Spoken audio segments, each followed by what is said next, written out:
Hello everyone, আশা করি আপনারা ভালো আছেন। আজকের ইনফরমেশনটা হলো মোবাইল চলে সফটওয়্যারকে সময় মতো আপডেট করতে হয়। আজকের ভিডিওটা কিভাবে প্লে স্টোর আপডেট রাখবেন অথবা আপডেট করবেন দেখেন। এখানে ক্লিক করেন,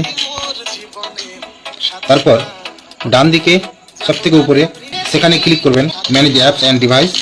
সেখানে গিয়ে ক্লিক করবেন, ক্লিক করে একটু ওয়েট করবেন, দেখবেন আপডেট 7 আপডেট পেন্ডিং।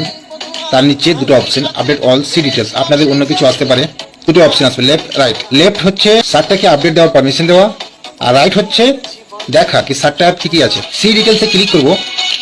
এখানে দেখতে পাচ্ছি contacts files by Google calendar.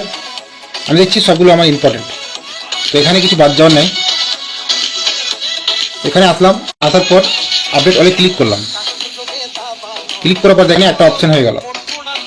এবার সি ডিটেলসে একবার ক্লিক করে দেখি কি অবস্থা।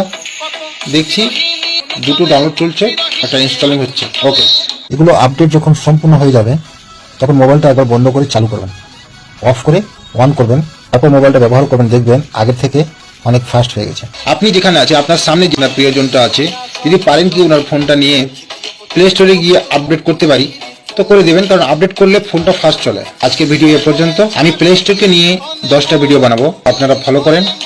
থ্যাংক ইউ সো মাচ আমার ভিডিও দেখার জন্য।